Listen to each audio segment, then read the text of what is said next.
ಪೌರ ನೌಕರರ ಸಂಘದಿಂದ ನಡೆಯುತ್ತಿರುವ ಅನಿರ್ದಿಷ್ಟಾವಧಿ ಮುಷ್ಕರ 4ನೇ ದಿನಕ್ಕೆ ಕಾಲಿಟ್ಟಿದ್ದು, ವಿವಿಧ ಬೇಡಿಕೆಗಳನ್ನು ಈಡೇರಿಸುವಂತೆ ಆಗ್ರಹಿಸಿ ಜಮಖಂಡಿ ನಗರದ ಪ್ರಮುಖ ಬೀದಿಗಳಲ್ಲಿ ಪ್ರತಿಭಟನಾ ಮೆರವಣಿಗೆಯನ್ನು ನಡೆಸಲಾಯಿತು. ಪೌರ ನೌಕರರ ಸಂಘದ ವತಿಯಿಂದ ಜಮಖಂಡಿ ನಗರದ ಹಳೆ ತಹಶೀಲ್ದಾರ್ ಕಚೇರಿಯಿಂದ ನಗರದ ಪ್ರಮುಖ ಬೀದಿಗಳಲ್ಲಿ ಪ್ರತಿಭಟನಾ ಮೆರವಣಿಗೆಯನ್ನು ನಡೆಸಿ ನ್ಯಾಯಯುತ ಬೇಡಿಕೆಗಳನ್ನು ಈಡೇರಿಸುವಂತೆ ಪೌರ ನೌಕರರು ಸರ್ಕಾರವನ್ನು ಒತ್ತಾಯಿಸಿದರು. ಜಮಖಂಡಿ ನಗರದ ನಗರಸಭೆಯ ಮುಂಭಾಗದಲ್ಲಿ ಪೌರ ನೌಕರರು ಕಳೆದ 4 ದಿನಗಳಿಂದ ಮುಷ್ಕರವನ್ನು ಆರಂಭಿಸಿದ್ದು, ಅನಿರ್ದಿಷ್ಟಾವಧಿ ಮುಷ್ಕರ ಮುಂದುವರೆದಿದೆ. ಇನ್ನು ಈ ಮುಷ್ಕರದ ಸ್ಥಳಕ್ಕೆ ಜಮಖಂಡಿಯ ಮಾಜಿ ಶಾಸಕ ಆನಂದ್ ನ್ಯಾಮಗೌಡ ಅವರು ಭೇಟಿ ನೀಡಿ ಪೌರ ನೌಕರರ ಸಮಸ್ಯೆಗಳನ್ನು ಆಲಿಸಿದರು. ಸರ್ಕಾರದ ಮಟ್ಟದಲ್ಲಿ ಈ ಕುರಿತು ಗಮನಕ್ಕೆ ತಂದು ಸಮಸ್ಯೆ ಬಗೆಹರಿಸುವ ನಿಟ್ಟಿನಲ್ಲಿ ಪ್ರಾಮಾಣಿಕ ಪ್ರಯತ್ನ ಮಾಡುವ ಭರವಸೆಯನ್ನು ನೀಡಿದರು. ಇನ್ನು ಈ ಸಂದರ್ಭದಲ್ಲಿ ನಗರಸಭೆ ಅಧ್ಯಕ್ಷ ಪರಮಾನಂದ ಗೌರೋಜಿ ಅವರು ಸೇರಿದಂತೆ ಸ್ಥಳೀಯ ಪ್ರಮುಖರು ಈ ಸಂದರ್ಭದಲ್ಲಿ ಉಪಸ್ಥಿತರಿದ್ದರು.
ಕರ್ನಾಟಕ ರಾಜ್ಯ ಪೌರ ನೌಕರರ ಸಂಘ ಜಮಖಂಡಿಯಲ್ಲಿ ಹಮ್ಮಿಕೊಂಡಿರ್ತಕ್ಕಂಥ ಈ ಒಂದು ಅನಿರ್ದಿಷ್ಟ ಕಾಲ ಮುಷ್ಕರದ ಒಂದು ವೇದಿಕೆ ಮೇಲೆ ತಾವೇನು ಮನವಿಯನ್ನು ಕೊಟ್ಟಿದ್ದೀರಿ, ಈ ಮನವಿಯಲ್ಲಿ ಸವಿಸ್ತಾರವಾಗಿ ತಾವೆಲ್ಲ ಹೇಳ್ಕೊಂಡಿರಿ. ಕಳೆದು 45 ದಿವಸಗಳಿಂದ ಶಾಂತಿಯುತವಾಗಿ ಕಪ್ಪು ಪಟ್ಟಿಯನ್ನು ಧರಿಸಿ ಹೋರಾಟದ ಒಂದು ಸಂಕೇತವನ್ನು ನೀವು ರಾಜ್ಯ ಸರ್ಕಾರಕ್ಕೆ ಈಗಾಗಲೇ ಸಂದೇಶವನ್ನು ಕೊಟ್ಟಿದ್ದೀರಿ. ಆದರೆ ಈ 45 ದಿವಸಗಳಾದರೂ ಕೂಡ ಸರ್ಕಾರದಿಂದ ಯಾವುದೇ ರೀತಿಯಾದಂಥ ಒಂದು ಪ್ರತಿಕ್ರಿಯೆ ಅಥವಾ ನಮ್ಮ ಬೇಡಿಕೆಗೆ ಸ್ಪಂದನೆಯನ್ನು ಮಾಡಿಲ್ಲ ಅಂತಕ್ಕಂಥ ಒಂದು ನೋವನ್ನು ನೀವು ತೋಡ್ಕೊಂಡಿದ್ದೀರಿ. ಇಲ್ಲಿ ಕಳೆದ 4 ದಿವಸದಿಂದ ಈ ಹೋರಾಟದಲ್ಲಿ ನೀವೆಲ್ಲ ತಮ್ಮ ಕೆಲಸ ಕಾರ್ಯಗಳನ್ನು ಬಿಟ್ಟು ಹೋರಾಟವನ್ನು ಮಾಡ್ತಾ ಇದ್ದೀರಿ. ಈ ಒಂದು ಸಂದರ್ಭದಲ್ಲಿ ನಿಮ್ಮ ಮನವಿಯನ್ನು ನಾನು ಸ್ವೀಕಾರ ಮಾಡಿದ್ದೀನಿ ಮತ್ತು ಮನವಿಯಲ್ಲಿ ಈಗಾಗಲೇ ನೀವು ಬೇಡಿಕೆ ಇಟ್ಟಿರುವ ಹಾಗೆ ನಮ್ಮನ್ನು ಕೂಡ ಸರ್ಕಾರಿ ನೌಕರರನ್ನಾಗಿ ನೀವು ಪರಿಗಣಿಸಬೇಕು ಅಂಥೇಳಿ ನಿಮ್ಮ ಒಂದು ಮಹತ್ವದ ಬೇಡಿಕೆ ಆಗಿರುವಂಥದ್ದು.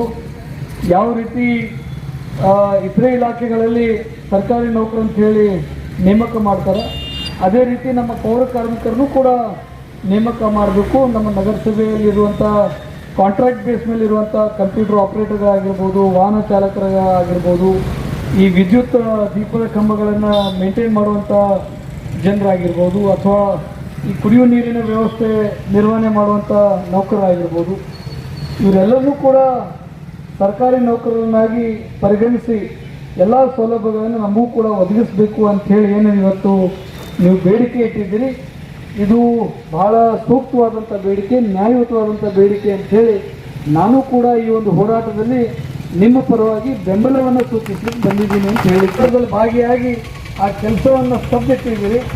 ಈ 4 ದಿವಸದೊಳಗೆ ನಿಮ್ಮ ಕೆಲಸ ಕಾರ್ಯಗಳ ಒಂದು ಮಹತ್ವ ನಮಗಷ್ಟೇ ಅಲ್ಲ, ಇಡೀ ಜಮಖಂಡಿ ಜನರಿಗೆ ಅದರ ಒಂದು ಅರಿವನ್ನು ಮೂಡಿಸಿದ್ದೀರಿ ಅಂತ ನಾನು ಈ ಸಂದರ್ಭದಲ್ಲಿ ಹೇಳಲಿಕ್ಕೆ ಬಯಸ್ತೀನಿ. ಯಾಕಂತಂದ್ರೆ ಮೊದಲು ಹೆಂಗೆ ಜಮಖಂಡಿ ನಗರ ಇರ್ತಿತ್ತು, ಈ 4 ದಿವಸದೊಳಗೆ ನೀವೇನು ಕೆಲಸ ನಿಲ್ಲಿಸ್ಬಿಟ್ಟಿದ್ದೀರಿ. ಎಲ್ಲ ಕಡೆ ಕಸವನ್ನು ಕಾಣ್ತೀವಿ, ಎಲ್ಲ ಕಡೆ ಒಂದು ದುರ್ವಾಸನೆಯನ್ನು ಕಾಣ್ತೀವಿ. ಹೀಗಾಗಿ ನಿಮ್ಮ ಒಂದು ಕೆಲಸದ ಮಹತ್ವವನ್ನು ನಾವು ಅರ್ಥಕೊಂಡಿದ್ದೀವಿ. ಈ ಸಂದರ್ಭದಲ್ಲಿ ನಾನು ಹೇಳೋದಿಷ್ಟೇ, ನಿಮ್ಮ ಹೋರಾಟ ನ್ಯಾಯಯುತವಾಗಿರ್ತಕ್ಕಂಥ ಹೋರಾಟ. ನಿಮ್ಮ ಹೋರಾಟದ ಜೊತೆ ನಾವು ಕೂಡ ಇರ್ತೀವಿ. ಸರ್ಕಾರದ ಗಮನವನ್ನು ಸೆಳೆಯುವಂಥ ಪ್ರಾಮಾಣಿಕ ಪ್ರಯತ್ನವನ್ನು ಮಾಡ್ತೀವಿ ಅಂತ ಹೇಳಿ ನಾನು ಈ ಸಂದರ್ಭದಲ್ಲಿ ಹೇಳಲಿಕ್ಕೆ ಬಯಸ್ತೀನಿ.